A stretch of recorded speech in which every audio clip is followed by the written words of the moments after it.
Bonjour, je suis Fanny, j'ai 36 ans. Je suis ingénieure mécanicien de formation. J'ai travaillé pendant 12 ans dans l'ingénierie propulsion et thermique spatiale. Ensuite, j'ai voulu prendre du recul pour envisager une reconversion qui m'a menée à faire le bilan de compétences. Aujourd'hui, je suis product manager dans une fintech.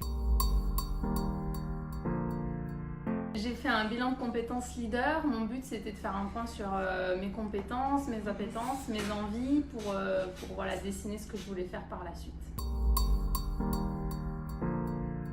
Mon accompagnement s'est déroulé en 10 séances de coaching avec Axel. Entre chaque séance, il y avait des exercices ou des tests à faire pour approfondir les sujets qu'on abordait. Ça m'a fait faire beaucoup de remises en question, creuser des sujets que j'aurais peut-être pas osé creuser toute seule.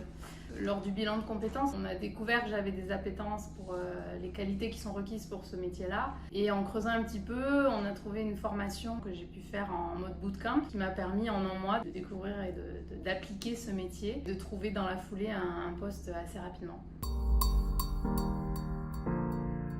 En plus du bilan de compétences et grâce au bilan de compétences, j'ai mis en place un plan d'action à court, moyen et long terme. Donc pour le court moyen, je suis actuellement dedans puisque j'ai réalisé cette formation, j'ai trouvé le poste et j'ai démarré mon nouveau poste depuis janvier.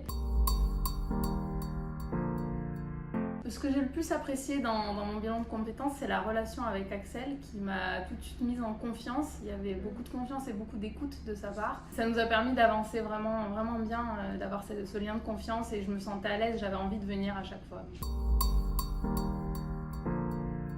Axel a su m'accompagner dans mon parcours du bilan de compétences en me redonnant confiance en moi, en vraiment m'aidant à faire le point sur mes compétences, en m'aidant à creuser mes appétences et mes envies et en me permettant, même en me poussant à réfléchir, à me projeter dans des choses que je n'osais même pas faire toute seule. Ce qui m'a permis d'envisager des voies que je me fermais inconsciemment.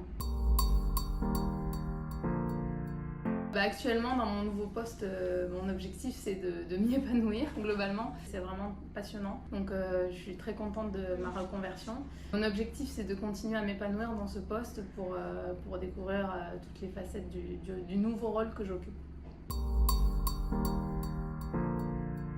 Alors mon avenir, je le vois déjà, peut-être pour la première fois de ma vie, je me projette. Donc ça c'est un petit peu avec les outils avec lesquels on a travaillé pendant le bilan de compétences. J'ai plusieurs plans en tête, je me projette sur plusieurs pistes. Et je m'autorise à m'imaginer dans différentes choses et c'est vraiment agréable. Concrètement, ce bilan m'a apporté l'accompagnement et les outils pour construire la reconversion que je voulais, pour m'aider à oser imaginer la suite et me projeter dans des choses complètement différentes de ce que je faisais. Donc pour le court et moyen terme, effectivement mes objectifs sont atteints puisque j'ai fait la formation que j'avais identifiée et à l'issue de la formation, grâce au système mis en place par la formatrice, j'ai trouvé un poste très rapidement. Mon bilan de compétences chez AP Ressources Humaines, en un mot, révélateur. J'encourage les gens qui se posent des questions à faire cette démarche parce que ça apporte plein de choses de connaissance de soi.